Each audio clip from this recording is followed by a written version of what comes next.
a instruit M. le Premier ministre, chef du gouvernement, de mettre en place un comité de suivi et d'élaboration des lois organiques qui vont être issues de la Constitution.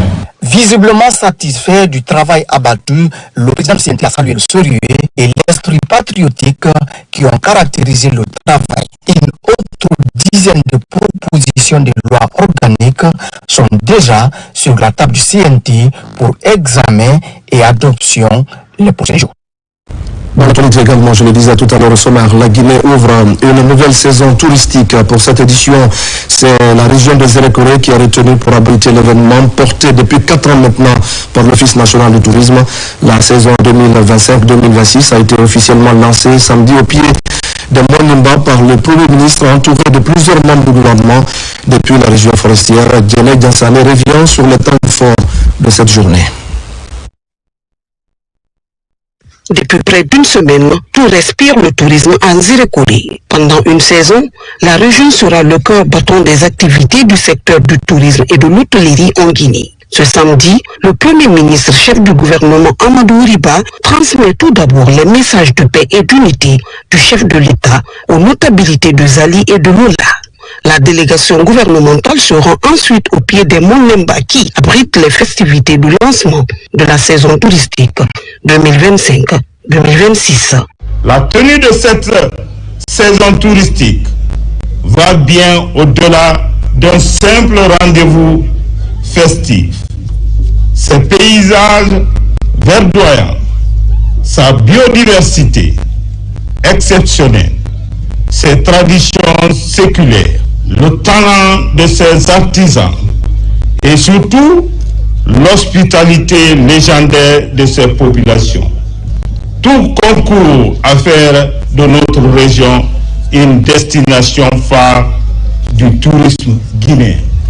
Par cette vision transversale, le ministère du Tourisme, à travers l'Office national du tourisme, nourrit l'ambition de faire de ce secteur un levier de développement durable, inclusif et territorialement ancré.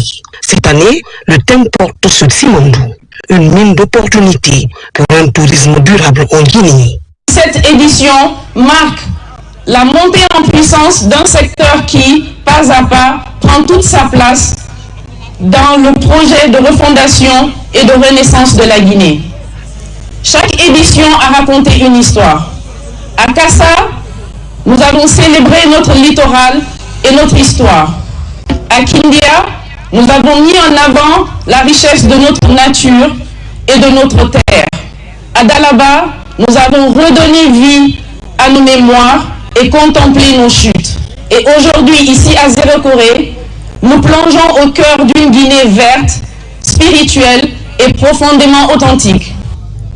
Simandou aujourd'hui n'est pas seulement un projet minier, c'est un patrimoine national, c'est un état d'esprit, c'est un levier structurant qui ouvre la voie à un développement durable des territoires, y compris dans le tourisme. La région de Zérékoré, et tout particulièrement Lola, porte 2 joyaux reconnus. Je veux dire le Mont Nimba, point culminant de la Guinée, classé patrimoine de l'UNESCO et réserve biosphère. Également, le massif de Ziaman, réserve biosphère, pilier écologique et culturel de notre pays. Le Premier ministre Amadou Riba salue l'ingéniosité et les idées brillantes du département du tourisme pour l'organisation de l'événement. Le président de la République, il y a quelques jours, me disait on va faire de grandes choses dans ce pays avec l'aide de Dieu. Et ça ne fait que commencer. Le tourisme, c'est un secteur transversal qui doit montrer que nos infrastructures, notre capacité d'accueillir des gens à nos aérodromes, nos hôtels, nos hôpitaux, nos systèmes éducatifs, tous doivent concourir à ce que le tourisme puisse être développé. Nous encourageons nos populations à découvrir la Guinée, à aller dans les villages pour savoir ce qu'est réellement la Guinée. Refusez de vous cantonner à rester dans les capitales comme Conakry. Allez à l'intérieur. Le développement de l'écotourisme je serai le premier candidat lorsque l'écotourisme de Nimba sera opérationnel. Ziama également. Le chef du gouvernement n'a pas aussi manqué de signifier au ministre du Tourisme et de son équipe que pour les 5 prochaines années, le tourisme doit quitter le stade de parents pauvres pour être un levier sur lequel on peut compter comme contributeur à la croissance économique du pays. Merci Adjana Diassane. Retour à Conakry pour parler de la deuxième journée consacrée à l'évaluation des contrats annuels de performance. Les ministères inscrits à l'ordre du jour ont successivement exposé leur réalisation, les obstacles rencontrés ainsi que leurs priorités dirigées par le Premier ministre Ousmane Bangoura. Deuxième journée d'évaluation des contrats annuels de performance. Devant la commission d'évaluation, le ministère du Plan et de la coopération internationale a présenté l'état d'avancement de son plan d'action opérationnel 2025. Un bilan marqué par la réalisation des projets clés de planification, de coordination, des appuis extérieurs et de suivi des investissements publics. Sur l'ensemble de nos objectifs, nous avons un niveau de réalisation qui dépasse les 90%. Et nous avons, sous le leadership de M. le ministre du Plan et de la Coopération, réalisé des activités qui n'étaient pas planifiées et qui ont donné de la visibilité à notre ministère en termes de performance. Le ministère de l'Énergie a, pour sa part, exposé les progrès réalisés dans le renforcement de la production, du transport et de la distribution de l'électricité. Nous sommes en train aujourd'hui de développer plusieurs projets, notamment en production. Nous avons Amaria, entre autres, on va citer Amaria en cours de développement, mais aussi des lignes également de transport. Nous parlons également de projets solaires aujourd'hui en cours de développement, mais également les projets de mini-réseau avec l'électrification rurale aujourd'hui, qui font partie aussi de notre package. Devant la commission, les ministères de l'Agriculture et de l'Élevage ont présenté un état d'avancement marqué par des progrès significatifs. La particularité de l'évaluation d'aujourd'hui est que le ministère de l'Agriculture et de l'Élevage faisait un seul ministère avant, qu'on appelait le MAGEL, et aujourd'hui séparé, et donc nous sommes dans une espèce d'extraction des actifs et des passifs de l'élevage du portefeuille de l'agriculture. Donc en gros, il y a eu des avancées et sur les projets et sur les réformes du département. Le ministère de l'Environnement a lui aussi affiché des résultats significatifs. Des actions ont porté sur le financement climatique, la structuration du marché carbone et la mobilisation des ressources internationales. Sur 76 activités incluses dans ce PAO, nous sommes à un taux d'exécution de 87,47% de ces activités. Seules 8 activités non finalisées, je ne dirais pas réalisées, non finalisées, et sont en cours d'exécution. Et nous sommes certains que d'ici fin décembre, ces 8 activités seront exécutées et nous serons à 100% d'exécution de notre PAO. Le ministère des Hydrocarbures a présenté les avancées de son plan d'action opérationnel 2025. Une évaluation qui met en lumière les progrès en cours et les efforts de modernisation des infrastructures du secteur. Dans la réalisation globale des activités, il faut savoir qu'on est à un global de 99%. Et si on fait une décomposition sur les actions à long terme, sur les actions à long terme, le ministère en avait 15 à réaliser sur 3 ans. Sur les 15 à réaliser sur 3 ans, il y a 2 qui étaient dus en 2025 et les 2 ont été réalisés, ce qui fait un résultat de 33% sur les objectifs à long terme, globalement sur les 3 ans, et il était dû que 33% cette année, on l'a atteint. Le ministère des Mines a de son côté présenté un état d'avancement marqué par la poursuite des grands chantiers du secteur extractif. Entre l'amélioration du suivi des sociétés minières, l'accélération des progrès d'industrialisation et la gouvernance des ressources naturelles. On est autour de 87% du taux de mise en œuvre des activités, qui est énorme, alors que ça n'a pas été du tout facile. Il y a eu beaucoup de contraintes budgétaires, contraintes liées à beaucoup d'autres facteurs, mais nous avons atteint quand même ce résultat. En ce deuxième jour d'évaluation, la dynamique de performance initiée par le gouvernement se confirme.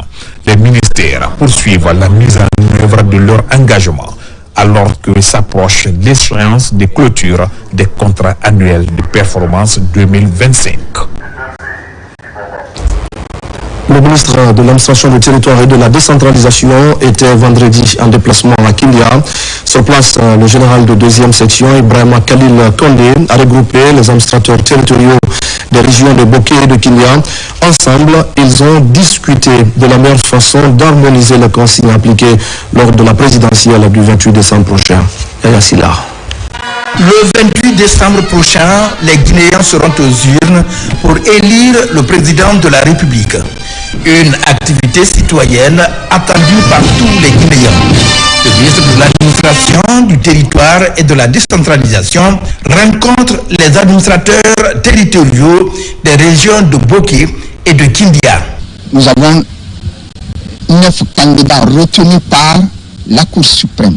Le ministère de l'administration du territoire, chargé de l'organisation de ces élections que j'ai charge de diriger aujourd'hui,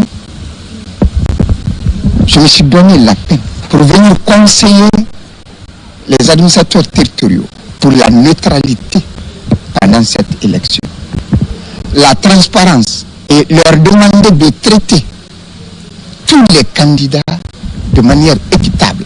Respect et neutralité dans le traitement des candidats retenus pour briguer l'élection présidentielle de 2025.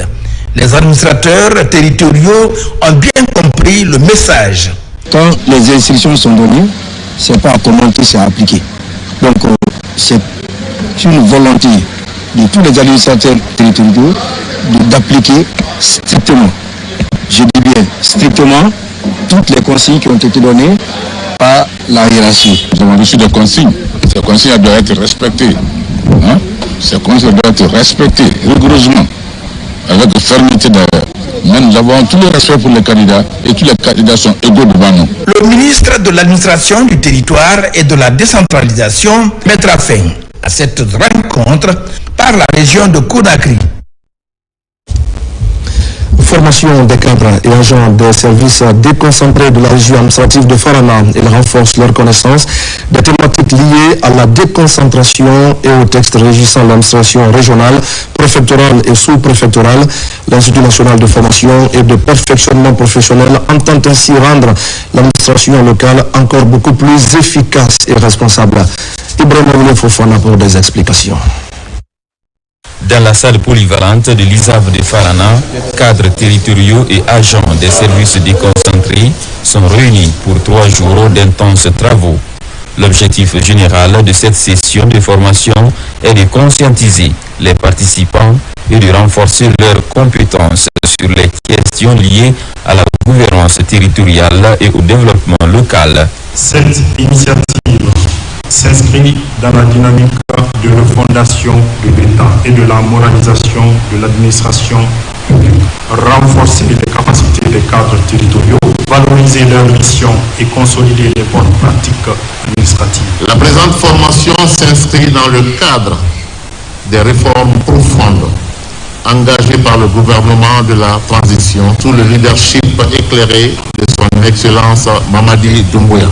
Ces réformes visent à bâtir une administration performante. Piloté par l'Institut national de formation et de perfectionnement, ce cadre d'échange a permis d'outiller les participants sur les textes de loi qui encadrent le fonctionnement des structures administratives régionales, préfectorales et sous-préfectorales. Le module que nous sommes venus donner concerne d'abord la déconcentration et la décentralisation, aussi les missions et principes d'administration publique, aussi les référentiels de l'administration. Il faudrait qu'avec la formation continue, que les cadres et agents de l'administration publique sachent comment ils doivent les servir et comment ils doivent se comporter dans l'administration. Cette initiative s'inscrit pleinement dans la dynamique de refondation de l'État et de moralisation de l'administration publique engagée par les autorités de la transition. Pendant ce temps, le ministre de l'Information et de la Communication accélère la cadence pour moderniser les médias publics et améliorer le fonctionnement des structures, dont celles chargées d'accompagner la presse privée. C'est ainsi que plusieurs mesures sont engagées en faveur du Fonds d'appui au développement des médias. Au cours d'une rencontre avec les cadres et employés du FADEM, le ministre Fana Souma a réaffirmé son soutien aux initiatives en cours au sein de cette entité. Il s'est ensuite rendu à la RTG2 pour apprécier les conditions de travail et les besoins exprimés par les équipes. Thierry Ousmane Diallo. Créé il y a de cela exactement 3 ans par le président de la République, général Mamadi Doumbouya, le Fonds d'appui au développement des médias FADEM est un outil du ministère de l'Information et de la Communication destiné à soutenir la modernisation de la presse et la qualification des hommes de médias. Engagé à accompagner tous les organes de médias, le ministre Fana Souma booste le FADEM et annonce des mesures pour accélérer l'ensemble des projets de cette direction. On vient de finaliser un peu pour le siège combiné, donc ça c'est un espace qui va abriter 3 directions, le FADEM, la radio rurale et l'AGP également. Et le FADEM était le porteur de ce projet-là et le budget a été accepté. Et aussi on a terminé la rédaction du manuel de procédure. Donc ce manuel va nous permettre de savoir comment nous allons capter les fonds auprès des bailleurs et comment ces fonds seront utilisés auprès des bénéficiaires de ces fonds-là. Nous allons publier un fonds d'aide aux médias qui permet de mettre en place des critères d'éligibilité qui va permettre aux médias innovateurs et qui ont un sens de créativité de capter ces fonds-là pour mieux les aider dans leur fonctionnement. Dans une démarche de suivi régulier des activités de ces directions, le ministre de l'Information et de la Communication a ensuite effectué une visite inopinée à la RTG2 où des travaux sont en cours pour rénover l'infrastructure et offrir aux journalistes et techniciens un cadre de travail décent. À la RTG2 et à la RKS, il a apprécié la mutation actuelle avec des investissements qui ont permis d'étendre la sphère d'écoute et moderniser les installations techniques. Lorsqu'il arrivait à la tête de ce département, il avait beaucoup déjà fait en tant que directeur général. Il a permis à la radio Kalum Stereo de couvrir le Grand Conakry. Sinon, avant son arrivée, la radio Kalum Stereo, elle n'était occupée que dans la première commune de la capitale, qui est la commune de Kaloum. Après le pont de novembre, la RKS, c'était plus ça.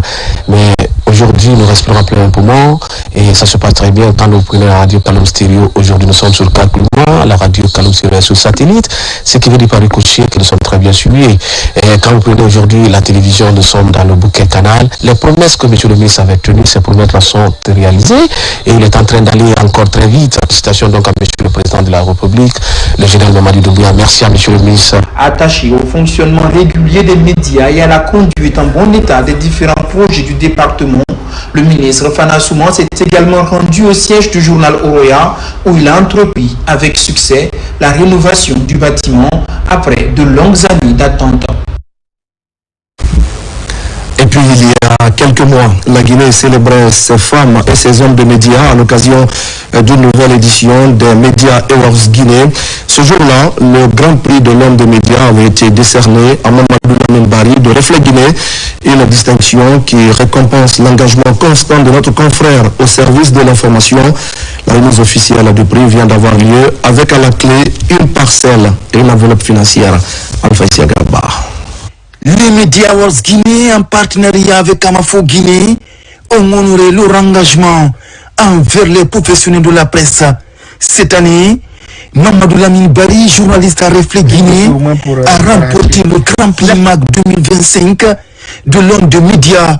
Il a reçu un chèque de 30 millions de francs guinéens ainsi qu'un site offert à Kakoulimaya dans la préfecture de Koya. Nous sommes aujourd'hui à Koya, dans le district de Costa, vers Waria, pour une remise solennelle. Nous avons fait nos accompagnements et nous avons tenu une promesse. Nous sommes sur les lieux pour respecter cette promesse. Ce matin, je suis réconforté et très reconnaissant envers notre partenaire Amafo Guinée, qui depuis des années nous accompagne et accompagne la corporation que nous célébrons. Je veux juste dire que c'est effectif, cette promesse a été tenue. Il a promis une parcelle qui a été aujourd'hui remis au lauréat de la 4e édition de Media Awards Guinée.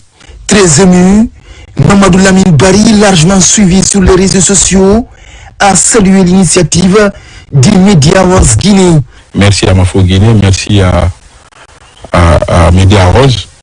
Je pense que quand on vous dit que vous êtes élu homme de médias, c'est plus que tout ce qui est derrière. Ce que vous devez retenir, c'est fait. Voilà, on est venu, on a fait la remise de la parcelle. La suite va suivre. Depuis plusieurs années, Media Wars Guinée distingue les acteurs de la presse nationale. Le respect de cet autre engagement vient une fois de plus renforcer la crédibilité du MAG. Autre temps fort de ce journal à Kobaya, c'est un nouveau laboratoire qui vient d'ouvrir ses portes. L'ouverture du laboratoire Bio-Guinée marque une nouvelle étape dans la modernisation de la biologie médicale dans notre pays, ce qui illustre des mutations du secteur en vue de qualifier davantage le diagnostic de nombreuses maladies. Adiatou Bari, Ousmane Ouad Sissé. La biologie médicale est considérée comme l'une des épines dorsales de la médecine. De plus en plus, le secteur connaît des avancées en termes de modernisation d'infrastructures et d'acquisition des équipements de diagnostic de dernière génération, comme c'est le cas du laboratoire Bio-Guinée récemment ouvert. Nous avons mis en place l'infrastructure qui répond aux normes internationales. Nous avons des équipements de dernière génération, un personnel qualifié. Ces analyses que les gens envoyaient à l'étranger pour être examinées, nous pouvons maintenant le faire chez nous en Guinée. Donc notre objectif est de collaborer avec tous nos compatriotes afin qu'au lieu de faire un partenariat avec l'étranger, qu'ils acceptent de faire le partenariat avec Bio-Guinée. La structure dispose de 6 unités d'analyse biomédicale équipées d'automates de dernière génération capables de traiter plusieurs échantillons par jour. Une section complète est dédiée à la biologie moléculaire, domaine devenu essentiel pour le diagnostic rapide des maladies infectieuses et génétiques. Cet appareil est un appareil performant qui fait à la fois l'immunosérologie et la biochimie en même temps. Et il fait plus de 870 tests en une heure. Nous aimerions mettre ça à la disposition de la population guinéenne pour mieux prendre en charge leurs maladies. L'établissement annonce un rendu de résultats en 2 à 24 heures pour la majorité des analyses courantes grâce à une automatisation poussée et une digitalisation complète du parcours patient. On est venu ici ce matin pour un examen de la daronne. Elle est déjà à l'intérieur. On a été bien accueillis. L'organisation, tout le monde se comporte bien. Chacun s'occupe de ce qu'il a fait. Et tout se passe bien. On est content. L'arrivée de Bio-Guinée répond aux objectifs nationaux visant à renforcer la prévention, améliorer la surveillance des maladies et réduire les délais de prise en charge des patients. Le laboratoire ambitionne par ailleurs de collaborer avec les hôpitaux, les cliniques et les structures publiques pour mieux répondre aux besoins de la population. Les responsables du laboratoire national de contrôle de qualité des médicaments viennent également de recevoir le diplôme et l'attestation d'accréditation des mains de la direction générale du système ouest-africain d'accréditation. Le professionnalisme de la nouvelle équipe dirigeante a permis de produire des résultats d'essais fiables et conformes aux normes internationales. Mekili Moussa Kamara, Ibrahim Oulin Fofana. Cette accréditation est la reconnaissance internationale de la compétence technique du Laboratoire national de contrôle de qualité des médicaments à produire des résultats d'essais fiables, traçables et conformes aux normes internationales. Depuis l'avènement du 5 septembre 2021, ce gouvernement a pris attache pour la santé de la population guinéenne. Et pour la santé de la population guinéenne, il a mis un comité en place pour lutter contre les faux médicaments et les médicaments falsifiés. Il a mis un comité en place pour chasser tout ce qui faisait la vente illicite des médicaments dans le marché. On a eu à supprimer plus de 635 conteneurs. Nous avons pu éliminer tout ce qui était la vente illicite. Maintenant, on est sur les faux médicaments. L'accréditation est un processus qui est très rigoureux. C'est le témoin de la qualité. C'est le témoin de la fiabilité de tous les tests qui sont réalisés ou de certains tests qui sont réalisés dans ce laboratoire. Aujourd'hui, c'est une reconnaissance sous-régionale, mais aussi internationale des résultats issus de ce laboratoire. Cette direction stratégique du ministère de la Santé reçoit son diplôme et son attestation d'accréditation à l'ISE, IEC.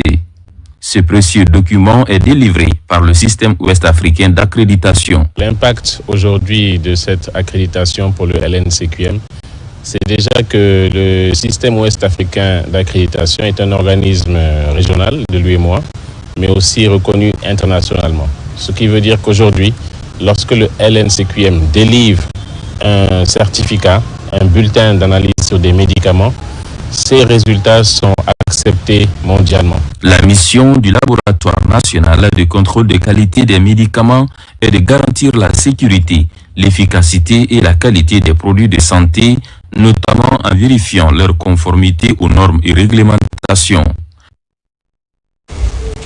C'est dans ce contexte que la Guinée s'apprête à accueillir à partir de demain la réunion des directeurs des programmes élargis de vaccination des pays d'Afrique de l'Ouest.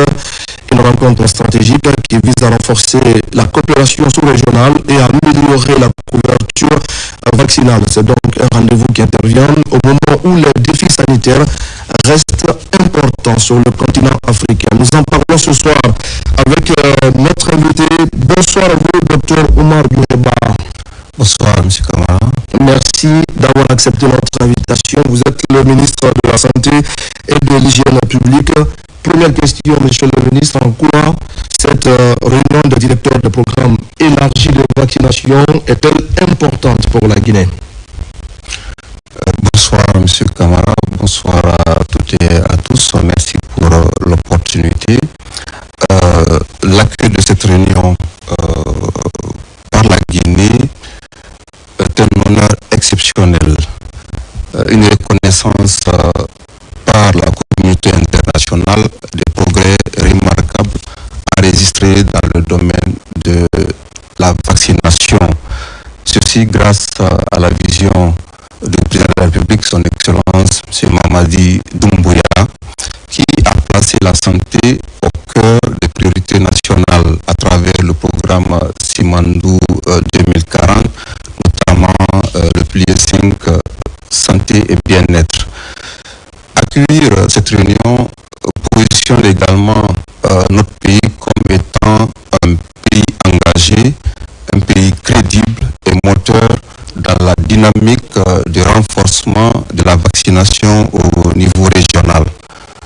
Donc c'est pour nous un honneur. Ouais, c'est une rencontre importante et également stratégique parce que ce sont les représentants de plusieurs pays d'Afrique de l'Ouest qui seront à Conakry. Pourquoi le choix de la Guinée pour accueillir cette rencontre? Oui, justement, vous avez dit, ce sont les 16 pays de l'Afrique de l'Ouest, l'Algérie étant un pays invité et beaucoup d'experts internationaux. Notre pays répond à plusieurs critères. Vous avez, point de vue, un engagement politique très fort au plus haut niveau. J'ai fait allusion à la vision du chef de l'État. Vous avez également monsieur le Premier ministre, chef du gouvernement, qui est le champion de la vaccination. Donc cela crédibilise notre pays aux yeux de nos partenaires internationaux. Il y a la stabilité de l'environnement sanitaire et politique, la qualité de la coopération avec les partenaires, l'OMS, l'UNICEF, Gavi et l'ensemble des partenaires. Il y a aussi la capacité du pays à organiser en toute sécurité un événement d'une portée régionale. À cela s'ajoutent les progrès réalisés. Ça, c'est surtout important. Tous les progrès qui ont été enregistrés, des progrès remarquables, très significatifs. Vous savez que notre pays, pour rappel, était à 95% de rupture en vaccin traditionnel. Et nous avions le nombre le plus élevé d'enfants 0-12, c'est-à-dire des enfants qui n'ont jamais reçu une dose de vaccin. Et les enfants sont immunisés parmi les pays de l'Afrique centrale et de l'Afrique de l'Ouest. Et pendant plusieurs années, nous étions à 47% de taux de couverture au niveau national. Et heureusement, avec notre retour à l'initiative vaccinale, d'indépendance vaccinale, nous avons pu faire une progression de 16 points. Donc de 47%, nous sommes allés à 63%. Donc c'est un bond inédit, historique pour un pays. En un an, que le pays fasse un bond de 16 points. Donc de sommes allés à 63%. Il n'y a pas que cela. Pour ce qui est de la rupture, ça fait plus d'1 an, nous n'enregistrons pas du tout de rupture. Avec cette adhésion à l'initiative pour l'indépendance vaccinale, nous avons des vaccins de qualité, en quantité et à coût surtout très abordable. Il y a aussi l'introduction du vaccin contre le paludisme ça a été fait il y a de cela quelques mois. Il y a des perspectives, bien sûr. L'acquisition des camions frigorifiques, des véhicules réfrigérés, des réfrigérateurs solaires et l'installation aujourd'hui de 4 chambres froides. Et nous avons également 12 qui sont en cours d'acquisition parce que tout le pays sera finalement approvisionné en chambres froides, ce qui va faciliter l'approvisionnement des structures sanitaires à la base. Donc, les résultats sont vraiment énormes. Je prends le cas, par exemple, de la poliomyélite.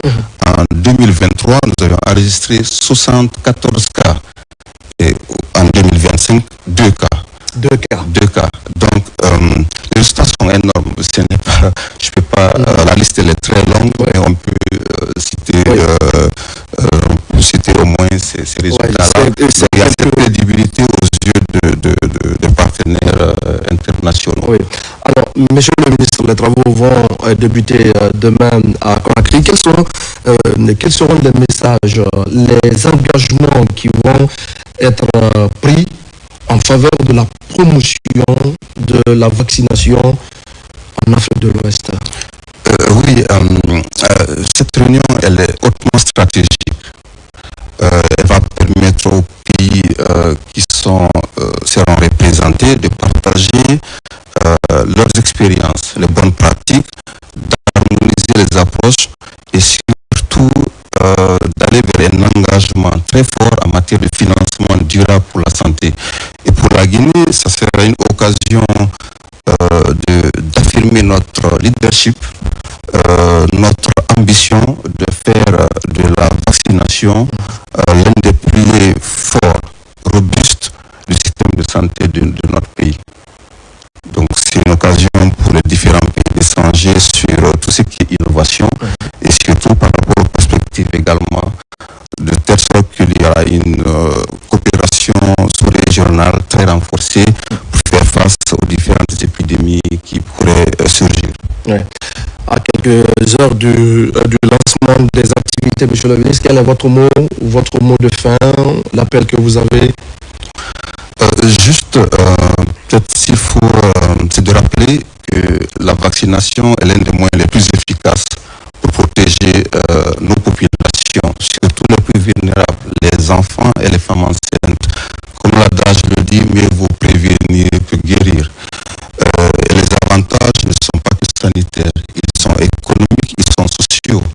Et je profite pour saluer l'engagement, l'accompagnement du Premier ministre qui est champion de la vaccination, remercier les partenaires OMS, Gavi, UNICEF et les représentants de tous les pays présents et surtout souhaiter à ces derniers un excellent séjour sur la terre bénie de Guinée. Je ne saurais terminer sans réexprimer ma profonde gratitude au président de la République, chef de l'État, son Excellence M. Mamadi Doumbouya, pour sa vision, sa détermination, son engagement à réformer le système de santé de notre pays, à protéger les plus vulnérables, les enfants, les femmes enceintes. Je vous remercie. Merci beaucoup à vous, Dr Omar Yuheba, le ministre de la Santé et de l'Hygiène publique, qui était donc avec nous pour parler de cette réunion de directeurs des programmes élargis de vaccination d'Afrique de l'Ouest. Les travaux vont donc débuter demain ici à Conakry. Merci beaucoup à vous, monsieur le ministre. Un mode de santé encore avec cette réforme majeure dans le secteur. La gestion des structures hospitalières va être réglementée et sera désormais assurée par des professionnels. L'université Gamal Abdel Nasser développe dans ce sens un programme ambitieux et certifiant. La 3e cohorte de cette équipe de cadres vient de recevoir ces certificats, un engagement des autorités pour satisfaire, améliorer les offres de soins aux populations. Mohamed Chérif Kamara. L'amphithéâtre du centre d'excellence Radiamafori Bangoura a vibré au rythme de la fierté et de l'accomplissement. Parents, encadreurs et diplômés se sont réunis pour célébrer la fin de formation de la 3e cohorte du diplôme universitaire en gestion hospitalière. Une nouvelle étape franchie pour ces cadres de santé, désormais mieux armés pour relever les défis de gouvernance dans nos hôpitaux. L'axe de renforcement des ressources humaines en santé pour améliorer la qualité des soins dans nos hôpitaux. Et cela rentre effectivement dans la vision de son Excellence Mamadi Doumbouya, qui à travers son grand programme Simandou construira de grandes structures sanitaires et dont il nous faudrait des ressources humaines de qualité pour gérer ces structures sanitaires. C'est important d'avoir des personnes qui gèrent de façon efficace et efficiente les ressources qui sont mises à leur disposition. Donc cette formation va permettre de doter le pays de cadres qui seront capables de gérer efficacement les hôpitaux. Une formation pratique et professionnalisante conçue pour renforcer les compétences de gestion dans les structures hospitalières. Baptisée promotion professeur Alpha Kabine Keita, recteur de l'université Gamal Abdel Nasser de Conakry. Ce diplôme est un outil essentiel vraiment pour la transformation de notre système de santé et plus précisément de la gouvernance hospitalière. Au total, 28 professionnels issus de différentes structures sanitaires du pays ont reçu leur diplôme. Après un parcours de 3 mois axé sur la gestion des ressources humaines, l'administration hospitalière, le leadership et la qualité des soins. La cérémonie s'est achevée par la remise officielle des diplômes, un moment solennel qui consacre l'engagement de ces professionnels. Dans le reste de l'actualité, les cadres du ministère de l'Industrie, des petites et moyennes entreprises ainsi que plusieurs acteurs du secteur industriel se retrouvent pour une séance de concertation au cœur des échanges. La nouvelle réglementation industrielle et les mesures destinées à renforcer la gouvernance du secteur.